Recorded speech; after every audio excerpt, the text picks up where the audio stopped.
The door closed behind us with a soft click, shutting out the loud streets and the fading noise of the reception still going on in the big hall downtown. At last, Malik and I were alone in the entrance of my new condo. Our condo, as my mother, Denise, had kept reminding me for months. I slipped out of my white heels and sighed as my tired feet touched the cool wooden floor. Wearing those shoes all day had been painful, but Mom insisted I must look perfect. Malik stood next to me, undoing the buttons of his suit jacket. He was tall, almost elegant, with calm brown eyes that always watched everything closely. His hands were long and neat, the same hands he used to sign whenever he wanted to tell me something. After 6 months together, I had grown used to his silence. He communicated through gestures, notes on paper, and quiet looks. Mom always said it was a small sacrifice for a husband as successful and respectable as him. I turned toward him, ready to offer him tea in sign language like I always did. But before I could lift my hands, he looked at me straight and spoke, actually spoke, in a deep, clear voice. "Aisha, we need to talk. We need to discuss what's really happening." My whole body froze. For a moment, I couldn't even breathe. Malik wasn't supposed to be able to speak. He'd been described as mute since childhood because of some trauma. Yet here he was, talking like he had been doing it all his life. My heart raced wildly. My knees felt weak. He stepped toward me, reaching out, but I pulled back without thinking. Something like sadness crossed his face, but he didn't move away. "I'm sorry," he said, sounding honestly regretful. "I know this is a shock. Please sit with me. I'll explain everything. You deserve to know the truth. About me, about why things had to be this way, and about your mother." Before he could finish, I rushed into the bathroom and locked the door. I sat on the edge of the tub, trembling as my makeup ruined my makeup. My husband had been lying to me for months. And my mother, had she known too? Had she helped him fool me? My thoughts spun in every direction. I remembered every date, every smile, every silent moment. Had it all been an act? A knock sounded at the door. "Aisha, please come out. I know you're hurt. Just let me explain." I couldn't answer. I stared at my reflection, my wedding dress, my messy makeup, my shaking hands. I looked nothing like the joyful bride everyone expected me to be. At 27, I had dreamed of a man who would love me sincerely, someone I chose myself.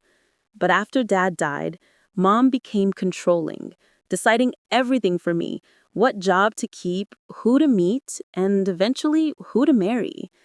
When she said Malik was perfect, I had been too tired, too lonely, too unsure to fight her anymore. I wanted a family. I wanted something of my own. And Malik had seemed kind, gentle, and safe. But now, everything felt twisted. Every memory felt fake. And the life I had stepped into just hours earlier now seemed built on lies. I didn't know whom to trust. I didn't know what to believe. And worst of all, I didn't know what would happen next. You know what I regret the most? That your father and I were so wrapped up in our feelings for each other that we ignored the things that really mattered. Saving money, preparing for the future, taking care of ourselves. And when he got sick, we didn't have enough to pay for proper treatment. If I had married someone with a stronger financial base, maybe everything would have turned out differently. Maybe he would still be here. Her words cut through me. I had never blamed her for what happened to Dad. His death came quickly, like a sudden storm that left no time for anyone to react. "Mom, it wasn't your fault," I whispered. "It wasn't Dad's either. It just happened." But she shook her head stubbornly. "Maybe so, but I won't let you repeat my mistakes. Malik can take care of you. With him, you'll never have to worry about money or the future. That's more important than romance. Those feelings fade sooner or later. I didn't know how to respond. Maybe she was right. Maybe I had grown up dreaming of love too much, expecting something unrealistic. Maybe real life wasn't about passion, but about safety and being looked after. When my wedding day arrived, the weather was bright and warm, but I woke up exhausted after barely sleeping. The house buzzed with activity. Mom rushed around giving orders. The makeup artist and hairstylist worked on me for hours. My bridesmaids chatted about their dresses, while Shayla, my closest friend, helped me get ready. She was one of the few people who knew I was struggling with doubts. As she buttons my dress, she leaned close and whispered, "Aisha, if you're unsure, you can still stop this." I shook my head and lied, "I'm fine, I'm just nervous."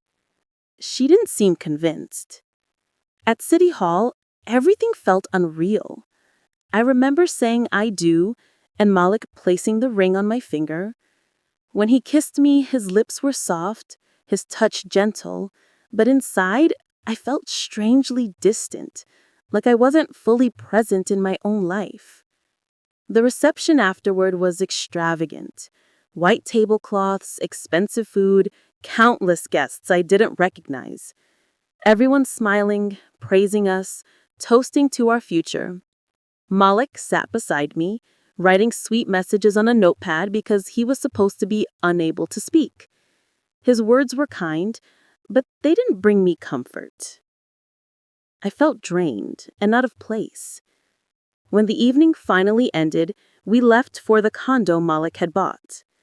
The apartment was beautiful, bright, modern, carefully decorated. It should have felt like the beginning of something wonderful.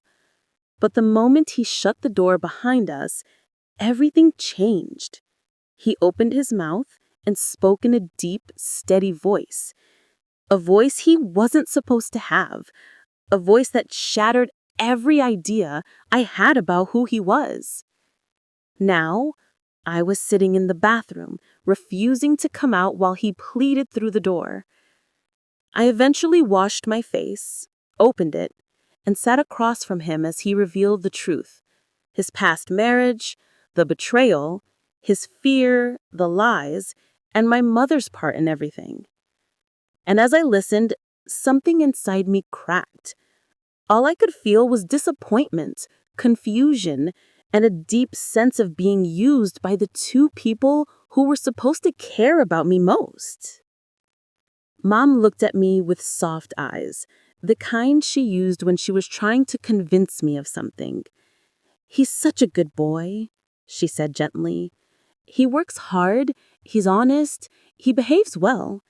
And I thought...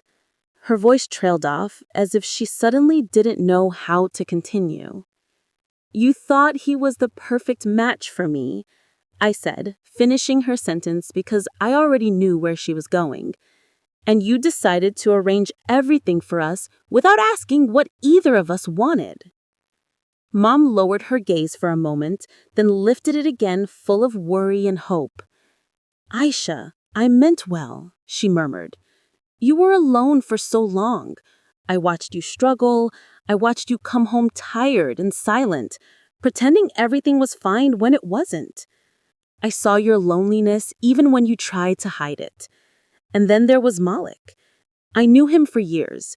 I knew he was decent, steady, and respectable. I believed he could give you a stable life and protect you from disappointment. Why would I want to hurt you?" "No, you didn't want to hurt me, but you still decided things for me. You helped build a lie that became the base of my marriage. How can a relationship grow from something untrue?" She shook her head with a sigh. "It wasn't a complete lie," she insisted. "Malik truly wanted a wife. He wanted to start fresh, build a home, begin a family again. And his choice to pretend he couldn't speak, he thought it was necessary. He wanted to be sure someone would care for him for the right reasons, not because of smooth words or charming promises, but because she saw the real man inside. I stared at her in disbelief. Is that supposed to make it better? She opened her mouth, but I didn't let her answer. It's wrong, Mom. It's wrong because every relationship needs honesty, and you two started everything with trickery. How can I trust him now? How can I trust you? How do I know there's not more you're keeping from me? Mom stood slowly, walked over, and reached to hug me. I stepped back before her arms could close around me. Don't, I said, shaking my head. Not now. I don't want comfort. I want answers. The full truth. Everything that happened and everything you planned. She hesitated, then returned to her chair. While driving back, I stayed quiet. Malik noticed immediately. He asked what was on my mind, and I admitted I had been thinking about us and what his mother had said. He squeezed my hand and told me he believed we deserved a fresh start. When we reached our building, an unexpected surprise was waiting. Chloe sat by the door, looking exhausted and nothing like the polished woman I remembered. She begged Malik to listen, saying she knew he had blocked her, but she needed to speak. He refused, telling her nothing remains between them. Then she blurted out that she was pregnant. We both froze. Malik stated calmly that it couldn't be his child since they hadn't been together for years. Chloe broke down, admitting the baby belonged to the man she left Malik for. That man abandoned her once he learns about the pregnancy. She sank to the floor, confessing that choosing excitement over loyalty had ruined her life. She told Malik she wasn't asking to come back, she only wanted him to know she regretted everything. Then she apologized and left. Inside, I asked Malik whether he intended to help her. He explained he didn't want to return to his past, but he couldn't turn his back on someone who shared 5 years of his life and was now struggling. I understood. Ignoring someone in pain would make us lose part of our humanity. I agreed he could help as long as everything remained open and honest. He promised complete transparency.